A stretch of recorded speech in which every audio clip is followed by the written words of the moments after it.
Morning walk with Love Love. Ayan. Morning walk. Lakad-lakad muna.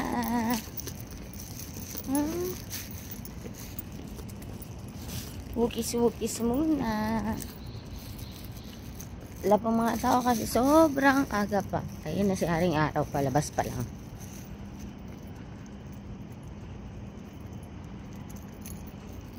Napakaganda ng location to guys para sa may mga dogs. Kasi talagang pwede siyang magwiwi kahit saan. Basta ang pagpupo is talagang sasaluhin nyo pa rin talaga. Napaka pet friendly din. Hindi kayo sasawayin na umihi dito sa ganito. Sa semento. Hindi. Si Happy nga kung saan lang paihi-ihi eh. Talagang pwede siya. Sila mismo bubuhos ng tubig. Nililinisan nila everyday para hindi pumanghi. Ayan, allowed talaga. Since, ayan, may mga basuran sila every corner, nakalagay, pet poop.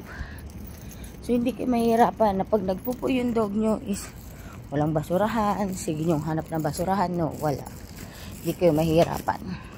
Ayan, dito tayo, love. Ayan, magkasama kami ni Hap. Good morning, guys. Linisin natin ang aking camera. Kasama naman kami. Magpaparegister kasi ako guys sa ground floor ng swimming later ng 1 to 3 ganon. Ito, mga swimming pool na ito for kids. Para ma-experience ni Gab-Gab yung swimming. Ayan. Si Happy.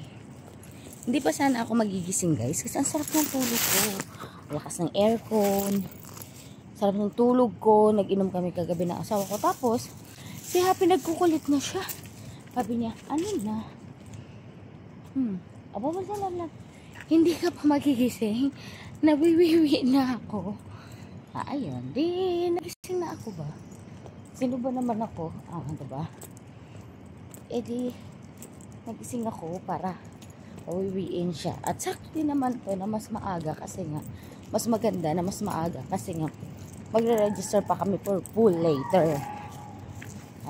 Ayan diba? May mga damo and so yan ang gusto ng mga dogs. Yan, we wait there, we wait here, like that, diba? Yan ang gusto ng mga dogs.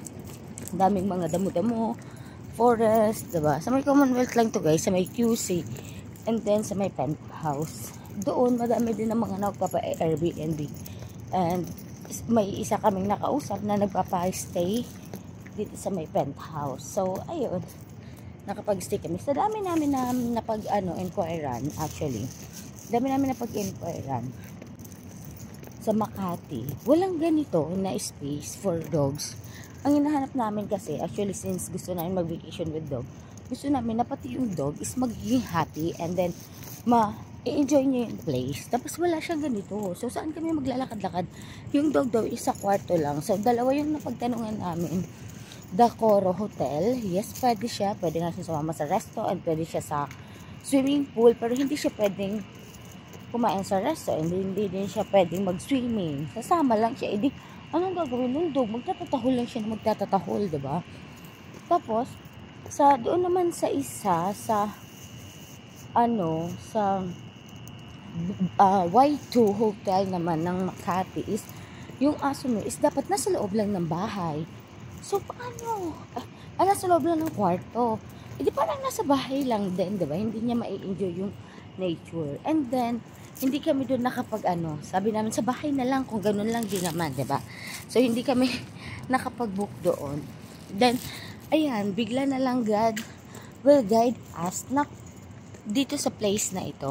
Sabi nga, diba, pag hindi mo nakuha yung isang bagay, hindi ibig sabihin na hindi yun para sa'yo. Maybe God's redirect you for another place na mas maganda. So, ito yung redirection sa amin ni God.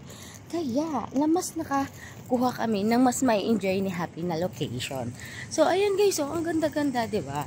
So, dito lang yan guys, sa Commonwealth, sa Quezon City penthouse. Yun lang guys.